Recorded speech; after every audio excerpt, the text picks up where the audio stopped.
Fala pessoal, tudo bem?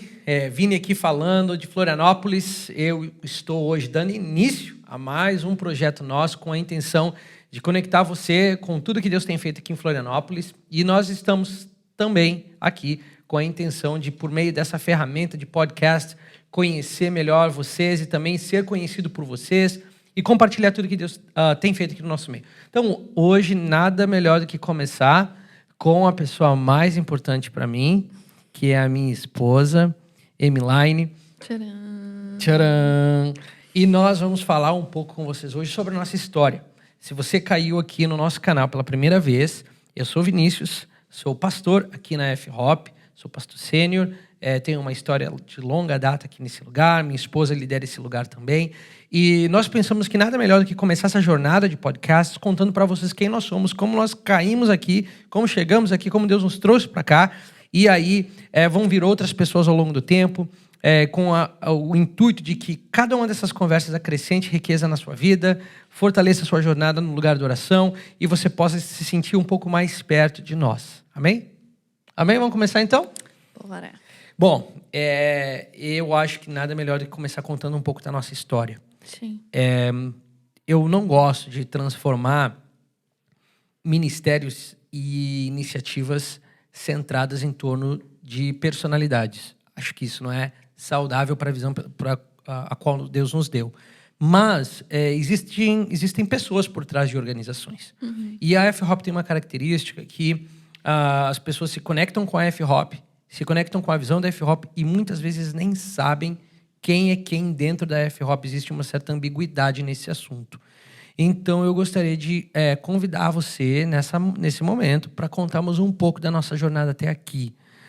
Quem é você? Como foi sua jornada no movimento de oração?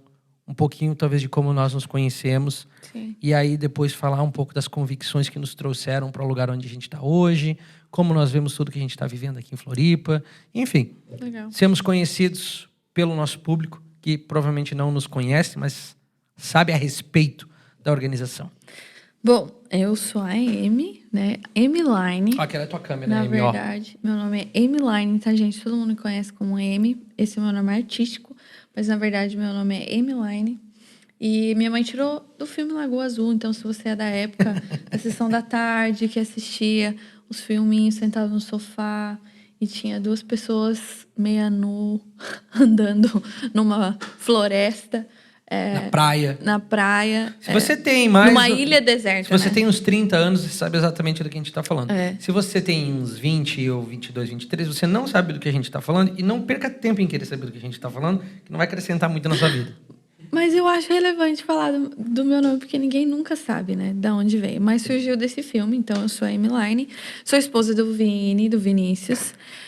Sou pastora aqui na F-Hop, ao lado do Vini.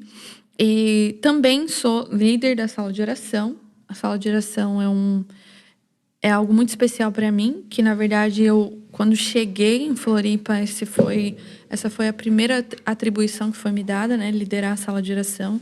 E até então eu tenho liderado a sala de oração, sou líder de louvor também, onde eu lidero o louvor na nossa igreja local e também faço parte do nosso selo musical, F-Hop Music, que, na verdade, se você ainda não ouviu as nossas canções, em todas as plataformas digitais, você pode encontrar lá, F-Hop Music. Tá, então, só dando um pouco de contexto para quem talvez está aqui no canal e não entende um pouco das palavras que a gente usou aqui, né? A gente falou de sala de oração, o que é a sala de oração, como isso se encaixa com a nossa igreja local, o que é a nossa igreja local. Dá um pouquinho dessa história de o que é a F-Hop e como nós estamos aqui e o que somos. O nome já diz, né? Florianópolis House of Prayer, casa de oração em Florianópolis. Nós somos... damos início a esse ministério aqui em Floripa a partir de uma reunião de oração que aconteceu na casa dos Roberts, né? E o intuito na época era, sim, ser uma igreja que tivesse reuniões de ajuntamento dos santos, mas aonde a espinha dorsal desse ministério seria reuniões de oração. Então, O ambiente da oração. o ambiente da sala de oração. Acho que é interessante contar que nós somos, embora não temos nenhum elo institucional com a iHop KC, talvez tem gente que chegou até a F-Hop porque conhece a iHop KC. Então, como é que é essa conexão, né? Como a gente vê existir, como a gente faz parte do iHop KC ou não, tem alguma ligação? E aí acho que vai fazer sentido entender até um nome F-Hop. Talvez contar um pouco da história de como a gente se conectou com a iHop, né? Bom, eu cresci na Inglaterra, sou brasileira, nasci no Brasil, mas fui para Londres, na Inglaterra, com 7 anos e você com 10. Não, fui com 14. 14. E ao conhecermos Jesus, que é uma outra história de como nós nos convertemos, mas passamos a fazer parte de uma casa de oração, né, em Londres, e lá nos tornamos missionário tempo integral, com 18 anos. E dali, quando estávamos por volta dos 20, né, acho que era, a gente tinha um sonho, um desejo de ir para a iHop KC, estudar, fazer seminário bíblico. E quando surgiu a oportunidade de irmos para lá, aplicamos por bolsa, né? Porque não tínhamos condições financeiras para chegar até lá e poder estudar. Sim. E conseguimos essas bolsas. É uma outra história para um outro podcast. A gente pode contar um dia a história. Mas o que é interessante da história não é nem a bolsa, mas é quem nos deu a bolsa, né? Quem por aprovou. Meio de quem, né? Por meio de quem recebemos a bolsa, que foi por meio de Dwayne Roberts, né? Que é o fundador da F-Hop. E, na época, ele era líder e também professor na Universidade de iHop de Kansas City. E nós estudávamos lá e tínhamos ele como professor. Estreitamos relacionamento. Depois, ao longo da nossa estadia lá como alunos, né, bolsistas. E nesse processo ele teve como é que eu posso dizer?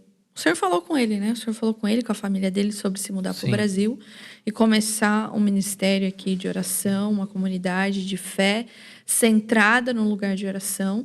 Então, o nosso relacionamento, respondendo a tua pergunta, com a iHop KC, é que nós nascemos de lá, no sentido de surgimos de lá, né? Porque eram líderes de lá que estavam desde os primórdios de iHop Kansas City, que então, mais tarde, em 2013, veio para o Brasil para estabelecer a casa de oração, com nenhuma ligação administrativa, né? Mas sim espiritual, no sentido de foram enviados. Uma ligação afetiva, talvez a gente pode dizer. Isso, relacionamento de amizade, né, de companheirismo ministerial. Bom, o movimento de oração é um assunto bem grande, ele é um tópico enorme.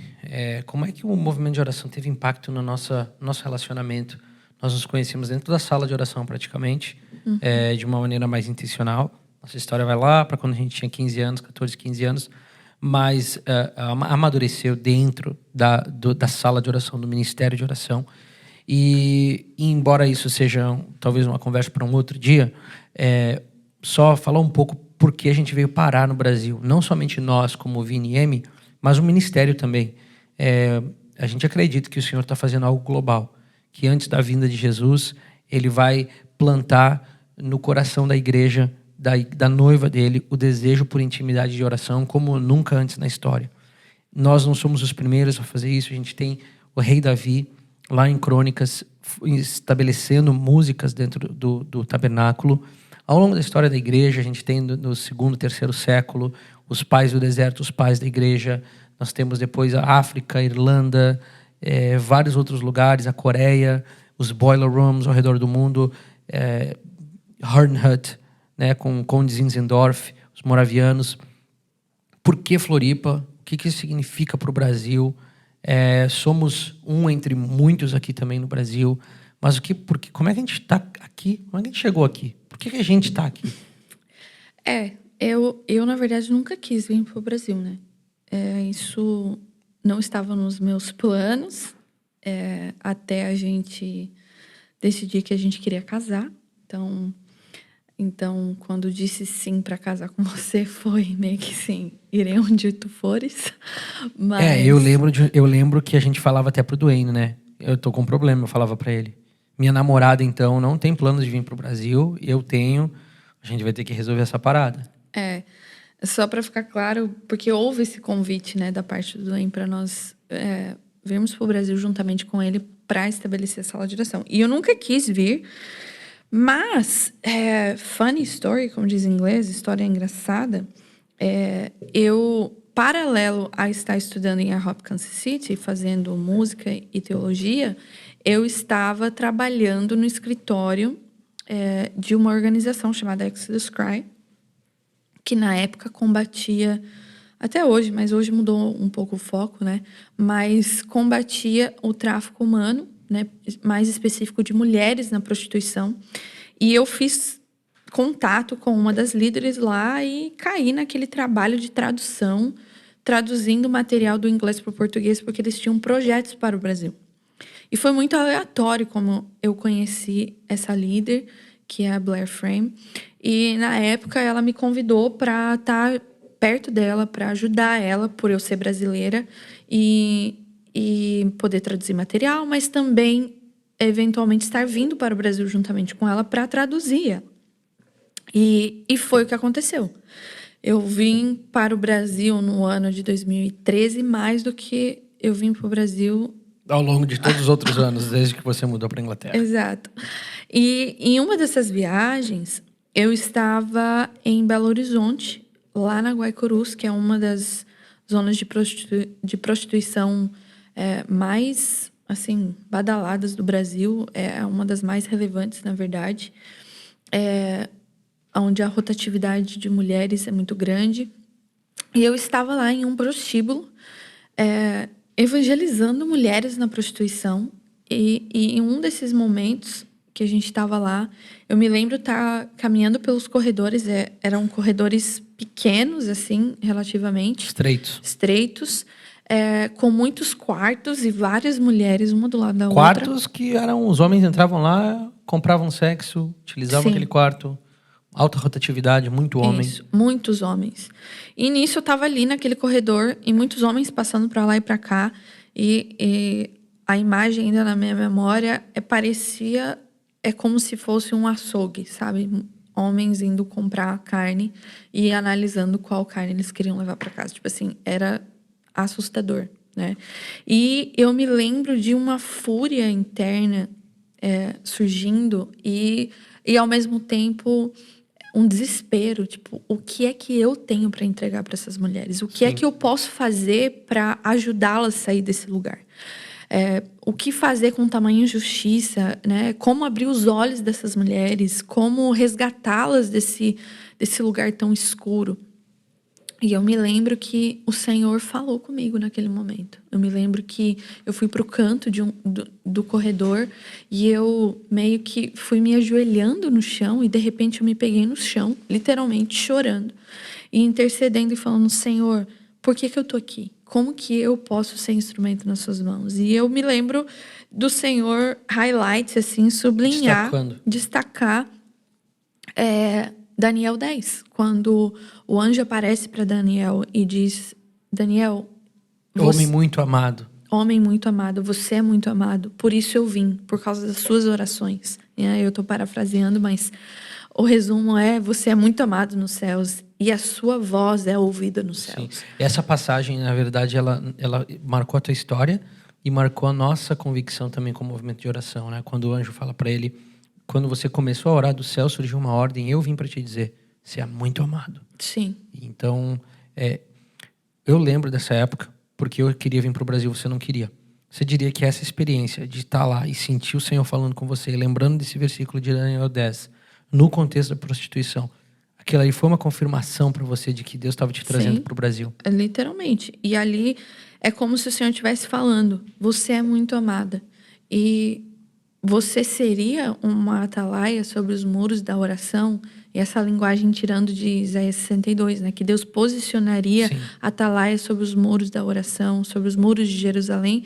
E ali eu senti um convite da parte do Senhor, porque eu já era alguém convicta de que Deus ouve as minhas orações, de que eu sim fui chamada para cooperar com a vontade de Deus sendo estabelecida na terra.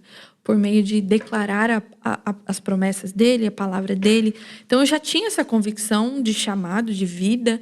E é como se ele estivesse dizendo, já que você entende esse lugar, você seria isso aqui no Brasil. Então, aquele momento me marcou muito.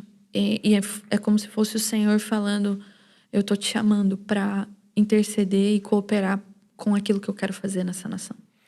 Essa história, essa experiência que você teve, ela foi uma experiência marcante. Eu lembro do dia que você me ligou, você me contou essa história. Mas a nossa vinda para o Brasil não foi marcada de grandes encontros angelicais, de grandes promessas, de profecias.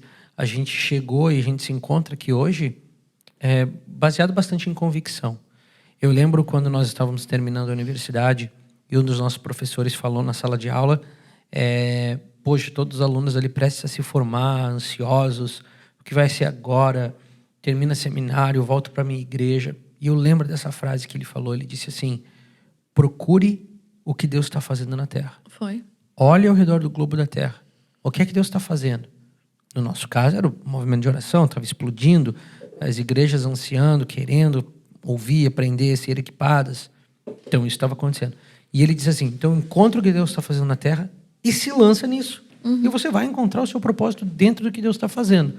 Eu lembro que naquela época, nós tínhamos amigos que eram missionários na Itália. A gente chegou a considerar, vamos para a Itália, vamos para Turim, né? E fazer um trabalho lá. Ou voltar para a Inglaterra. Voltar para a Inglaterra, de onde nós tínhamos vindo, e nossa família está lá até hoje. E talvez para a Grécia, para o Chipre, onde você tinha contatos também, uma amiga lá. Era uma sala de oração Uma também. sala de oração. Mas no final a gente acabou vindo para o Brasil. E às vezes as pessoas ficam procurando, né? Como é que eu entendo a vontade de Deus? Nós olhamos para o globo da Terra. O que Deus está fazendo no globo da Terra? Olha só, Deus está fazendo algo no Brasil. O Brasil tem a ver com a gente. O Brasil é a nossa terra, é a nossa nação. Eles precisam de ajuda. Nós temos parte da ajuda que é necessária. Eu amaria fazer parte dessa história. Faz sentido dentro do nosso chamado. Vamos para o Brasil. Teve esse encontro na Guaicurus. Eu tive algumas coisas que me trouxeram convicções. Mas o dia da decisão a gente formatou, a gente decidiu, junto com o Senhor, baseado numa convicção de que Deus está fazendo algo na Terra, Deus está fazendo algo no Brasil e eu quero fazer parte disso. Foi exatamente isso. Mas eu acho que a grande polêmica qual é o meu chamado, né? Eu acho que todo jovem, a gente tinha o quê quando a gente veio pro Brasil? Você tinha 24, eu tinha 25. Assim, qual é o meu chamado? O alvo de Deus. Eu preciso acertar o alvo de Deus. Eu acho que todo jovem passa por isso.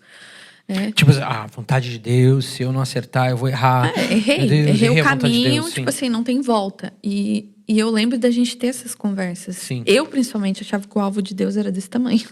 E você me levava a pensar, não, Amy, o alvo de Deus é muito maior do que isso. Quando ela tá falando alvo, literalmente, sabe aqueles alvos de tiro ao alvo, assim? Às vezes a gente pensa que a vontade de Deus, puxa, tá lá distante, é longe, é difícil de acertar, eu vou errar o alvo, se eu errar o alvo, eu vou ser punido. Preciso de uma confirmação. Eu lembro de eu orando na sala de oração, se aparecer 5 pessoas com camiseta vermelha, isso é uma confirmação de que eu tenho que fazer isso. Condicionar Deus às nossas expectativas. E o alvo de Deus é tão grande, o reino é tão dinâmico, né? E eu acho que o que fez sentido para nós foi compreender chamado, propósito e tarefa, ou assignment, né? Que diz em inglês. Em português, acho que é tarefa. Mas missão. Eu acho que o nosso chamado, ele se encontra no primeiro mandamento. Amar o Senhor de todo o coração, alma, mente e força. E o nosso propósito está em glorificar Deus em tudo que fizermos. Fazer tudo para a glória de Deus. Acho que tem a vontade de Deus grande. A grande vontade de Deus. É amá-lo em primeiro lugar. Aí vai em níveis de gravidade ou de seriedade. Não de seriedade, mas de gravidade. Talvez ela vai diminuindo, né? E a gente vai tendo outras vontades de Deus. Acho que tá aqui hoje no Brasil, sem dúvida alguma, é a vontade de Deus para nós. Mas foi muito de um lugar de convicção. Mas eu acho que é esse coração, né? De querer viver o primeiro mandamento, onde estivermos. Viver o nosso propósito, que é glorificar Deus. E a gente viu que seria uma tarefa inteligente abraçar ela, vir para o Brasil, né? fazia sentido de acordo com as nossas habilidades, de Sim. acordo com o nosso histórico, de acordo com tudo que a gente viveu até então, né? Sim, Na sim, sala de sim, sem oração em dúvida. Londres, na sala de oração em Kansas City. Então, fazia sentido dar esse passo em vir para o Brasil. Sim. Bom, hoje a gente está aqui em Florianópolis desde 2014. Boa parte desse tempo sob a liderança do Dwayne, daí depois nós dois assumimos. Mas qual que é o propósito da sala de oração, da igreja local, da base missionária? Vamos tentar contar para eles um pouquinho dessa dinâmica, o que é circular dentro desse mundo. Igreja, base missionária, sala de oração, como é que essas peças de quebra-cabeça se encaixam e qual que é o sentido disso tudo? Acho que é importante dizer que nós somos uma igreja. Nós somos uma igreja que tem uma base E não missionária. o contrário, né? Tem uma base missionária e o centro dessa base missionária, dessa igreja, é uma sala de oração. Vamos simplificar mais, são reuniões de oração. Sim. Né? Porque nós temos convicção de que Deus é digno, primeiramente, de receber adoração na terra, assim como no céu. Ele é digno de ser entronizado na terra, assim como ele é no céu. E nós entendemos que temos um encargo da parte do Senhor de adorá-lo, de levantar incenso de adoração a Ele simplesmente porque Ele é digno. E também se colocar na brecha em intercessão, em clamor pela nossa nação, em clamor por tópicos como fim do aborto, como pelo órfão, a viúva, como por avivamento, a volta de Jesus, enfim, N tópicos. Nós entendemos que o Senhor nos chamou para fazer isso nessas reuniões de oração. Então, eu acho que esse é o centro de tudo que a gente faz e fazemos mais 1 milhão de coisas, mas tudo a partir desse lugar Sim. de inquirir, né, diante do Senhor. Então, somos uma igreja, temos uma base missionária, mas também entendemos da parte do Senhor que somos um centro de treinamento para treinar pessoas, para equipar os santos, equipar a igreja. Eu diria que essas 3 facetas definem-nos muito bem. Igreja local, onde todos os domingos centenas de pessoas se reúnem para adorar Jesus e ter comunhão. Sim. A sala de oração, de segunda a sexta, onde nós nos reunimos no lugar da intercessão, em prol dos planos de Deus na terra. E adoração. Né? E com adoração. E aí o centro de treinamento, que é equipar a igreja brasileira a partir das escrituras e a partir do lugar da oração. Sim. Essas 3 coisas definem bem. Bom, o mês era junho, o ano era 2019. Terminava o One Thing aqui em Santa Catarina, lá na Arena Petri. No domingo a gente teve um culto de transição. Dwayne e Jennifer iam embora. O dia que a gente mais chorou na vida. Tem fotos até hoje, parece que a gente é 2 cordeirinhos indo pro Matadouro. matadouro lá, chorando desesperado. Meu Deus, o que vai ser de nós? E aí nós assumimos a F-Hop um semestre antes dessa pandemia global chegar e afetar a Terra. Sim. Como é que foi essa experiência para você, para mim, para nós? Olha, eu vou falar da minha perspectiva e você falar da sua. Para mim, sinceramente,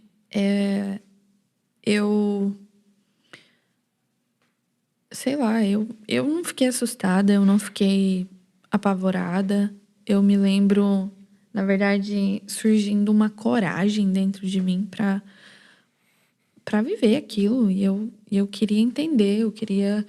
eu vi como uma oportunidade para entender os tempos e as estações e buscar do Senhor. Eu acho que foi um tempo para a gente parar, olhar ao nosso redor e alinhar o nosso coração com o Senhor. Então, para mim, foi bom no sentido pessoal. A nível ministerial, foi uma grande responsabilidade, porque, de repente, nós tínhamos que tomar decisões em nome da igreja, em nome da base missionária, missionários, a vida dessa galera, de repente, se tornou nossa responsabilidade. Então, eu lembro da gente ter muitas conversas, fecha, não fecha, o que a gente faz com relação... Fecha por causa do período de pandemia. Fecha. Não, tipo assim, fecha o ministério. Não, por causa da pandemia, né? O que a gente faz com a sala de oração, Sim, o que a gente faz com a saúde da galera, exposição.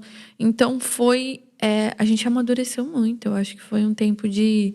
A gente foi meio que tacado no fogo, assim, em crescimento, no sentido de amadurecimento. Eu costumo dizer que eu não percebo que eu tô vivendo em crise até depois que passa a crise e eu olho para trás e vejo, eu estava passando uma crise e eu não percebi que era uma crise. Sim. Eu acho que isso aconteceu com a gente.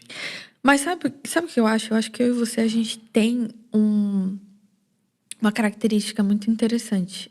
Alguém falou isso pra mim esse dia, uns dias Você vai me atrás. elogiar ou você vai... A gente tem uma característica de sobrevivência. Eu acho que por causa do nosso histórico, criança, contexto familiar que a gente cresceu, parece que a gente sabe sobreviver. E eu acho que a pandemia era igual tipo aquela assim, menina do Lagoa Azul, né? Que cai lá no meio da praia e sobrevive. Exato. Então, assim, a pandemia, tipo assim, a gente vai ter que sobreviver a essa. Bora lá, vamos sobreviver. E eu acho que a gente foi forjado nesse lugar. Eu acho que também, aquilo que você falou, eu senti coragem. Uma outra palavra para isso é eu senti a graça de Deus. Sim. Porque não é uma coragem que vem fruto das nossas habilidades e capacidades. Sim. O Senhor foi muito gracioso conosco, nos deu estratégias de como manter a sala de oração funcionando, né? Os turnos foram todos para as casas dos alunos, dos missionários. Ali foi o início do nosso streaming. Sim, com sem celulares, câmera, sem equipamento, sem nada. Deus abriu portas, enfim, também esses milagres de como a gente chegou até aqui vale um outro podcast. Mas, enfim, estamos onde estamos. Né? Houveram grandes mudanças. Durante a pandemia, nós mudamos de prédio aqui em Floripa. Começamos ideias novas, projetos novos. A igreja cresceu, mais missionários, escolas aconteceram. Mas nós não tivemos a oportunidade de nos reunir presencialmente de volta naquele evento que marcou a nossa vida em 2019, que foi a transição da One Thing para nós como líderes. E agora em 2022 a gente está planejando ter. A gente está retomando a conferência da One Thing. Nossa, eu poderia falar muito sobre a One Thing. Desde nossas experiências pessoais nos Estados Unidos, jovem, cheio de zelo por Deus, marcado na nossa igreja local onde a gente presenciava, assistia sessões. Lembra? Com o fuso horário doido, América, Londres. Passava madrugada assistindo aquelas conferências da One Thing. E agora a gente tem essa conferência aqui no Brasil já há alguns anos. Estamos planejando, dia 16 a 18 de junho, em Curitiba, ter a edição 2022. Mas, para nós, as pessoas podem achar que tá, beleza, é mais uma conferência. Para nós, não é só mais uma conferência. Uhum. Para nós, ela é a exposição para o Brasil daquilo que a gente acredita e vive ao longo de um ano inteiro aqui em Florianópolis. Sim. A gente tem uma frase muito famosa, ou entre nós muito famosa, a parte da nossa cultura aqui, que é: nós fazemos o que fazemos, vivemos como vivemos para a audiência de um. Uhum. Né? Que a audiência de Deus é a única audiência que realmente importa para nós. Sim. E nós vamos para uma conferência chamada de Uma Coisa, baseada em Salmos 27:4, a história de Marta e Maria sentadas aos pés de Jesus. Essa conferência começa nos Estados Unidos, mais de 20 anos atrás, impactou a IHOP KC, aquela região. Nosso fundador, que era o diretor, que foi o idealizador disso nos Estados Unidos, trouxe para cá. E hoje isso está nas nossas mãos. Né? Ele ainda trabalha conosco, ele vai estar aqui para essa conferência. Mas aqueles que estão nos assistindo, conta para eles, da tua perspectiva, essa mensagem que eu sei que te impactou de uma coisa e por que é importante para nós esse evento que a gente vai ter em junho em Curitiba. Eu diria que viver para uma coisa é ter um foco, é ter algo que te mantém firme, constante e abundante na obra do Senhor, como Paulo vai nos chamar a ser. E eu acho que Davi entendeu isso muito bem. Ele, diante de todas as funções que ele tinha, os encargos da parte do Senhor, havia um anseio no coração dele. Um anseio que era habitar na presença do Senhor, estar nos átrios do Senhor, contemplar a sua beleza e buscar orientação no seu templo. Acho que essas duas coisas, elas devem ser norte para a vida do cristão. Nós precisamos ser cristãos fascinados pela beleza de Deus. Nós precisamos colocar os nossos olhos em algo que vai além daquilo que os nossos olhos enxergam aqui naturalmente. E isso nos motiva a viver para a eternidade. Isso nos motiva, isso traz razão para a nossa existência. Contemplar Deus traz razão para a nossa existência. Paulo vai dizer, né, em 2 Coríntios 3, contemplando como no espelho a glória de Deus, nós somos transformados à imagem de quem Ele é. Nós estamos sendo santificados, preparados para um episódio único que vai ser quando Sim. Cristo retornar à Terra. E enquanto isso, nós fomos criados para contemplar a beleza dele. Enquanto isso, nos foi dado um encargo de estar onde ele está e contemplar a sua glória. Ele ora isso em João 17, 24. Então, eu acho que isso impactou muito a minha vida, porque vai fazer o quê? 12 anos, eu acho que a gente está num movimento de oração, 13, sei lá. Desde 2006. Você é melhor em matemática do que eu. São quantos anos? Quem está ouvindo pode fazer o cálculo. Muitos anos. Eu acho que essa mensagem nos sustentou até aqui, sabe? Se alguém perguntasse para mim o que é que te sustenta no lugar de oração, no seu relacionamento com Deus, eu diria é ser fascinada por Ele. É contemplar aspectos a respeito do caráter de Deus, os atributos de Deus, é conhecer facetas de quem Ele é. Sim. E aquilo... Na verdade, é uma mensagem simples, mas foi a mensagem que nesses 16 anos nos sustentou. Eu acho que a gente usa o One Thing como Salmos 27:4, mas eu acho que uma outra maneira de falar isso seria o primeiro mandamento. É colocando as primeiras coisas em primeiro lugar. Uhum. É uma vida com prioridades, é uma vida alinhada. Não quer dizer que você para tudo que você está fazendo para viver como um monge no deserto. Sim. Quer dizer que em meio à correria da vida... É uma postura de coração. É uma postura de coração. Mas em meio a toda a loucura, e o chamado, e a família, e as responsabilidades, Deus continua tendo o primeiro lugar na tua vida. E é a partir dali que suas decisões são tomadas, sua obediência é escolhida, seu sacrifício é entregue, sua vida é rendida. Então, naquele evento que a gente vai ter ali em Curitiba, esse ano, em 2022, é uma oportunidade. E a gente tem pedido, Senhor, traga os famintos, traga quem tem fome e sede pela presença de Deus. Uma das características é que a gente não anuncia os preletores e convidados daquele evento. Exatamente porque tem algum problema anunciar? Não tem nenhum problema anunciar. Mas nós queremos que aqueles que venham, independente dos homens e mulheres que estarão ali. Sim. Amém. Então, se você quiser, dá uma olhada nas nossas mídias sociais e venha fazer parte disso. Bom, caminhando para um dos assuntos finais que eu queria conversar com você, nós falamos bastante sobre esse assunto. Nós não, talvez, tratamos esse assunto tão publicamente, porque a gente tem um monte de compromissos aqui na nossa vida e na nossa igreja local que tomam nossa atenção, mas a gente tem conversado e há muitos anos sonhado coisas para a igreja brasileira. Não com a pretensão de que nós somos aqueles que carregam os sonhos da igreja, mas como contribuintes de uma grande coisa que Deus está fazendo, como aqueles que entendem que tem uma pequena parcela de contribuição que nós podemos dar.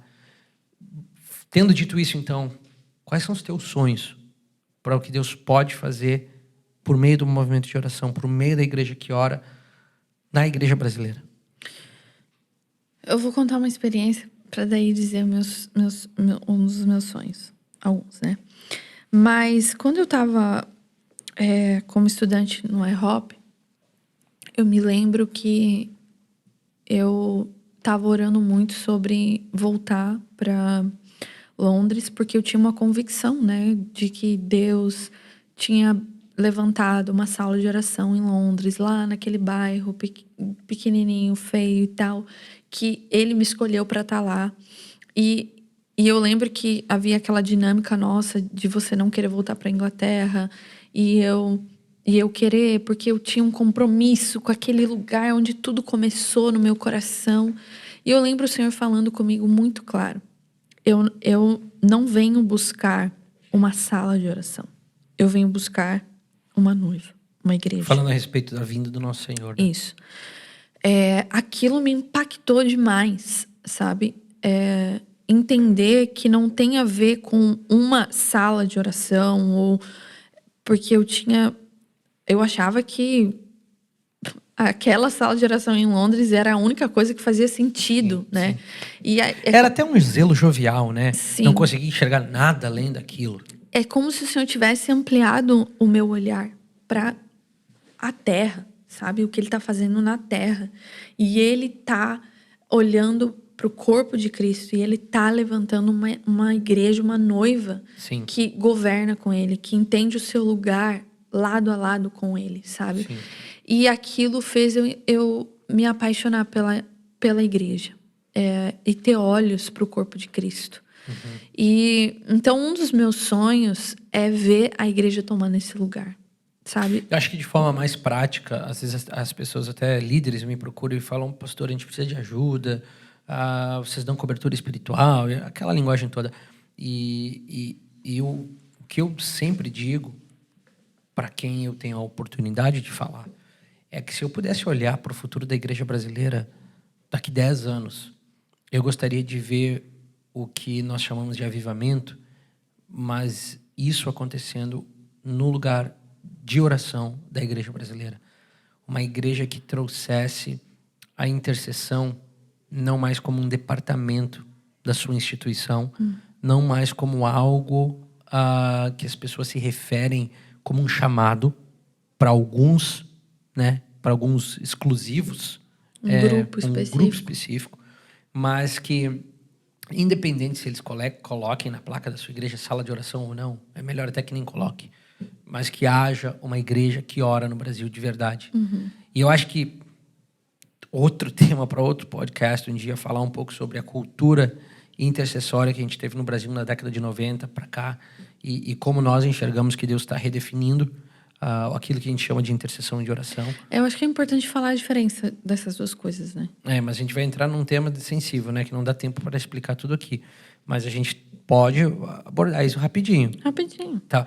Existe, então, uma definição de intercessão que eu sempre encontro quando eu vou visitar igrejas e ministrar e pregar, que as pessoas logo pensam que quando eu uso a palavra intercessão, eu estou me referindo à batalha espiritual, à luta contra potestades e demônios e uma atitude de guerra, né? A linguagem toda de exército e tal, e aquela coisa toda, que é cansativa, que é pesada, que não é todo mundo que pode engajar, que é perigosa, que tem retaliação, que é um fardo.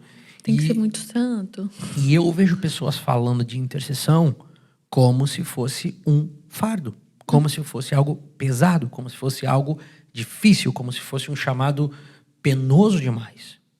E a maneira com a qual nós abordamos aqui não é assim. Sim. Nós não abordamos intercessão totalmente diferente disso também. A gente acredita que existe lugar para batalhar espiritualmente. Existe um momento para isso e ele é mais raro do que frequente, mas a gente tenta transmitir para a nossa igreja, para os nossos missionários, que o chamado da intercessão é olhar para Deus e falar com Ele. É a resposta que Ele dá para Isaías. Ele diz: Isaías, venha conversar comigo. Apresenta tuas causas. Apresenta tuas causas para mim. Acho que é Isaías 52. Vamos conversar em torno disso. Sim. Então, é mais um diálogo com Deus do que um diálogo com o diabo ou com demônios. Sim. Né? Isso para nós é a grande diferença do que a gente chama até de oração positiva versus oração negativa. Isso é muito poderoso, porque, então, falando um pouquinho da diferença de oração e intercessão, você redefiniu intercessão aí. Oração é uma prática de todo cristão, de ter diálogo com Deus, né? De falar com Deus, de expor seu coração, de... a partir das escrituras, conversar com Deus, sondar quem Ele é, mergulhar no oceano do conhecimento de quem Ele é e dialogar com Ele a respeito disso, apresentar a sua vida, enfim. Sim. E intercessão é apresentar causas, é se colocar diante de Deus. Como é que o Mike Bickle fala? Interceder é falar para Deus aquilo que Ele pediu que você falasse para Ele. Que está na Bíblia. Porque está na Bíblia. Então, é se colocar entre Deus e a causa, né? E dizer: Senhor, lembra-te das tuas promessas, lembra-te da tua palavra. É muito mais uma postura de Deus tem misericórdia. Sim. Do que uma coisa de Deus faz o que eu estou pedindo e estou mandando. Sim. É Deus, você é tão justo. E você é tão fiel e verdadeiro. E As se suas promessas. E se o Senhor lançar um raio do céu agora, nesse lugar aqui, e matar todo mundo, você é justo e verdadeiro. Mas em tua fúria, em tua santidade, tem misericórdia. Lembra-te de misericórdia e age para conosco na terra com misericórdia. Sim. Aí eu acho que é o lugar que o intercessor entra, né? Aquela coisa toda de Moisés e Deus, eu vou matar o povo. Não, Deus, não tem misericórdia. Tá bom, Moisés, porque você pediu, eu vou ter. E vice-versa. O dia que Moisés não queria estar, e Deus fala, poxa, Moisés, preciso de você. Não que Deus precise do homem, mas, Moisés, vamos lá, né? Bora trabalhar, bora fazer o que eu te chamei para fazer. Né? Um convite. Uma parceria, né? Uma parceria. E eu acho que, e respondendo, né, a pergunta do nosso sonho, enfim, o que nós sonhamos para a igreja, é viver isso, porque é prazeroso, né? É prazeroso, não é para ser um tédio.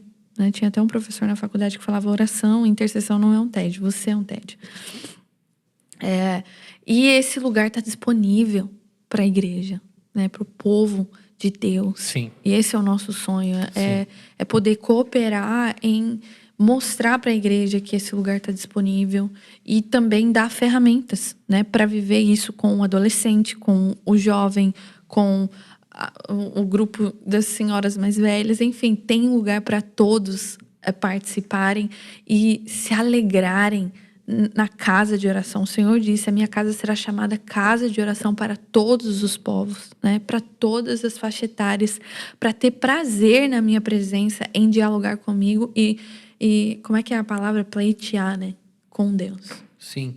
Eu acho que outra coisa que a gente tem como um profundo desejo pela igreja brasileira é de desmistificar a separação que existe, que não deveria existir, entre oração, intercessão e música.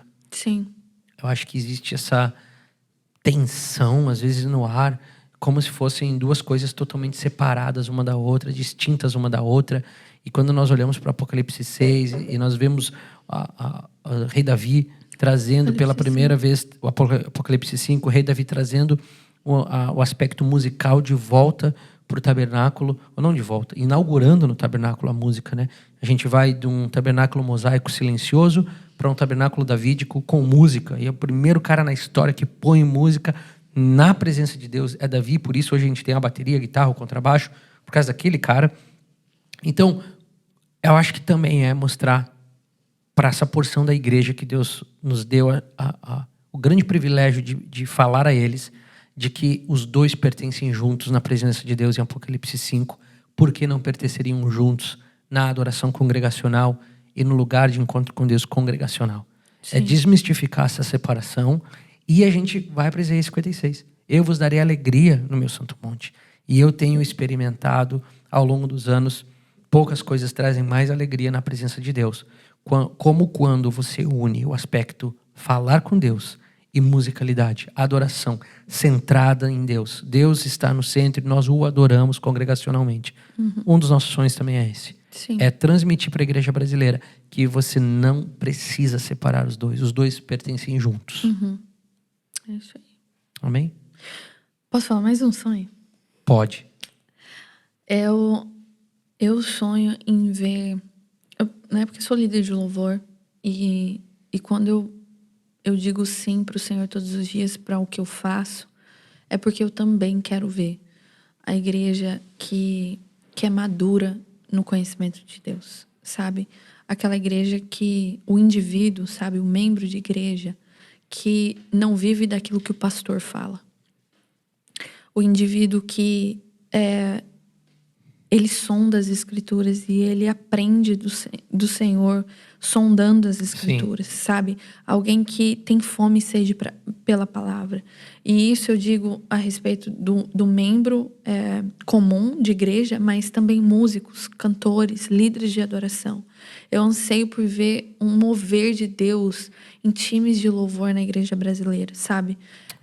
Músicos e cantores que são comprometidos com estudar as escrituras, que sondar as escrituras, que compõem a partir das escrituras e não só une ali um verso, um coro, uma ponte, porque é legal, porque é cool, porque é trendy, porque é worship, mas porque foi impactado com a revelação de algo na Bíblia. Sim. E aquilo surgiu canções. A partir Amém. dali surgiu canções. Então, esse é o meu sonho também, em ver o membro de igreja, qualquer membro de igreja, aprendendo a partir do estudo das Escrituras e não só viver de culto de domingo ou de conferências, e também times de louvor estudando a Bíblia e compondo e instruindo a igreja por meio de teologia cantada. Amém. É isso, a gente continuar falando, vai surgir outros sonhos aqui, né? Porque um vai trazendo o outro. Mas que bom que a gente pôde ter essa conversa. Espero que você que está aí nos acompanhando e assistindo esse primeiro episódio, você tenha entendido um pouquinho mais o que a gente faz aqui, quem nós somos. Se você é novo no canal, se você ainda não assistiu, não segue, caiu aqui de algum jeito, te inscreve aqui no nosso canal para poder aproveitar e ficar ligado, né? Ativa o sininho aí, manda para os seus amigos, compartilha com seus irmãos de igreja que acompanham a F-Hop ou não.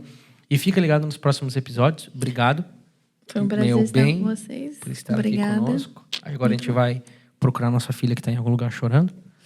E nós voltamos em breve com mais um episódio desse podcast para abençoar você e te trazer para dentro da nossa realidade. Deus abençoe você e nós nos vemos na próxima.